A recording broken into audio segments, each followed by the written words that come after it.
Hello everyone and welcome back to the Great Book of Grudges. My name is Nathan and we're going to talk about the Star Wars stuff because the leak has just been all over the place. A lot of press websites are just parroting each other with not a lot of new information. Almost like if they all run off, well they actually some do, off AI and as soon as a big article hits one website it starts hitting all the others. Surprise, surprise. However, there has been loads of different types of information leaks popping up, and I want to kind of just compile them all into one video and just talk about them, because yeah, I mean, it'll be kind of interesting, and it'll quell some rumors, because some people seem to think that this means we're going to see a Total War Star Wars game launching next year. Which is ridiculous, by the way. This was some Star Wars YouTuber who has even gone out to say he's never played Total War before.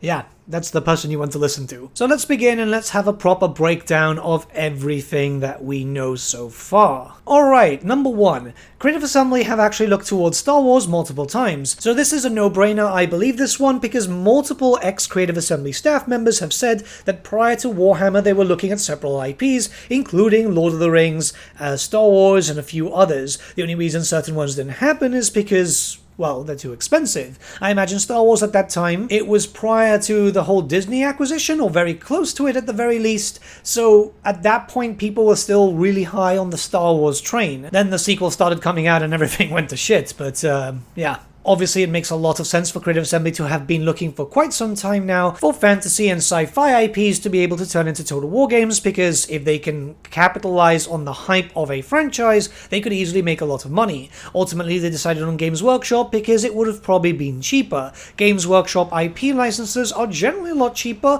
What they take the most is more from the profit. Alright, number two, some sources, including some very well-known people, have been saying that, yeah, development has been going on for quite some time. I very much doubt that, mostly because Creative Assembly have been dealing with just a lot of drama lately. This includes 2 rounds of layoffs, a failed DLC, a game that just didn't really reach its full potential, and just a lot of other stuff. I very much doubt it. What they heard last year, because this guy, I think his name is Tom or something, I don't really care, some game journalist, what he probably heard is that Creative Assembly was starting to look towards new IPs again. I believe the whispers started around, what, August, September, so yeah, Shadows of Change and all the drama that went from there, the announcement of the layoffs shortly after. It's one of these things where information starts spreading out, and the problem when information starts spreading out is when it starts going to 1, 2, 3 different sources, it starts to get jumbled. Number 3 kind of follows onto development, but it's more about the IP stage. Yeah, apparently a lot of people seem to think that there's a lot of work being done already. I've been hearing, and other people have been hearing, it's more like a skeleton crew, because first up, there is no proper agreement. Obviously, this could be valid or it could be fake, but from what I've been hearing around and what I've been discussing with other creators, it's more of the case that maybe it's just a pitch crew right now. So they are creating some basic concept, maybe some, hey, this is how it would work with a basic model of a, untextured warrior, or, well, stormtrooper or whatever, shooting a gun, just to kind of, pitch the title to Disney. I was about to say LucasArts there, but no, we live in the bad timeline. The reason why I think this is true is because when Creative Assembly signed the agreement with Games Workshop back in 2012, they made an announcement for it, right? They actually said, hey, we're developing something in the Warhammer IP. If an agreement was done here with Disney, they would have done something the same. And, well, let's be honest, it's Creative Assembly, and they're known for leaks. It's pretty ridiculous. So we would have heard something proper, like a really substantial leak from the regular sources. I very much doubt that Creative Assembly security has been buffed up to the point that no leaks are going to happen when leaks and rumors are popping up for Warhammer 3 on a near daily basis at this point. Especially with all the layoffs happening, right? That's when leaks tend to come out. Number 4 is, how big is this series going to be? And, well, we don't know that, right? Some people are going, oh yeah, this is going to be a trilogy, which I could imagine it being a trilogy if they want to go by the films, but it could also be one game if they want to go by the Old Republic. But like some creators and some journalists, I guess, are acting like if they're so sure. Yes, yes, I looked at the mirror and it came to me in a dream or something. It's like, what the hell? Like, it's way too early for this to be known. Hell, originally it wasn't really too well known that we were going to get a trilogy for Warhammer 3, so anything right now is hearsay. I very much doubt even Creative Assembly know. Remember, Creative Assembly's plans change so often that I wouldn't be surprised if this game just didn't come out. Number 5 is that 40k will be used as a tester for the development of Star Wars Total War. This one, I really want to laugh at, because if Games Workshop, if this was true, right, and if Games Workshop figured that out, they would just pull the IP directly from CA. This is something that can happen, by the way. It's actually happened to many other developers before, where if they thought their IP was starting to be damaged too much and there was no way to like reclaim it, there's like rumors or little whispers out there that Games Workshop has like a defense clause, which yeah, I kind of believe. I mean, Games Workshop is extremely protective of their IP. I mean, just look at Fat Shark right now. They're basically having to patch for Darktide without really seeing any paid content because, yeah, they fucked up pretty bad, bro. Now, I do imagine that they could be using stuff that they learned from Total War Warhammer 40k into the Star Wars game, should any of the both happen, but not as a testing ground. If a testing ground happens, that's the end of CA. It's the death of Creative Assembly, clearly, because they can't afford any other big mistakes.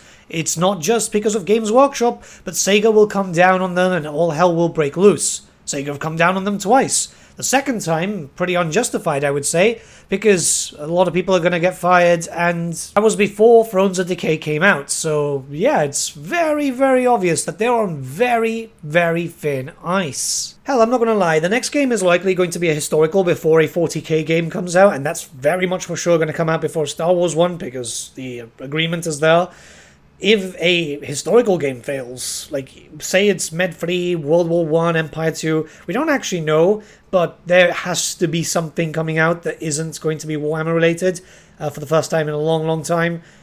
Yeah, if that fails, that's the end of CA2. They need wins now. They need wins. And the last thing, which is very obvious, it's actually quite nice that I did read one article that had that written down, nothing is set in stone. Yeah, Creative Assembly really start a lot of games or have a lot of ideas written down in their possible 10-year roadmap, but then nothing actually comes to light. We actually know also that some games have been cancelled, unannounced Total War games, and other unannounced titles from other genres. So while this has been going around, it's very obvious that maybe it just might not happen.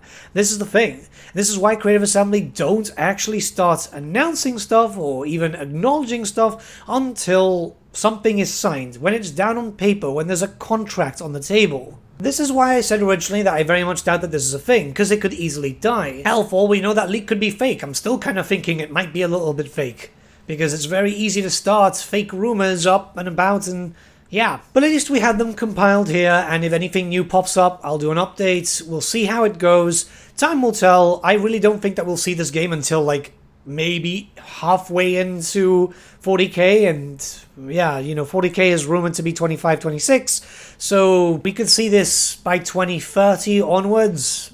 Either way, I'm going to be close to 40. And again, speculative, but they won't do two sci-fi games at the same time. I very much doubt that it can happen, depending once again on how it goes with the Games Workshop thing, if there's a clause in there.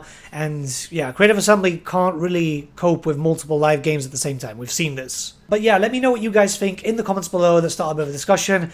Please keep informed, by the way, that by the time that this video goes live, I should be preparing to go to England, so I might be a little bit slow with responses. I'll be gone for a few days, but you guys will have constant content, so that's fine. And if you're new here, please do consider subscribing. We're getting very close to 100,000 subscribers. It doesn't cost you anything. It's totally free. It just helps me kind of get a little bit noticed by YouTube and pushed on the algorithm.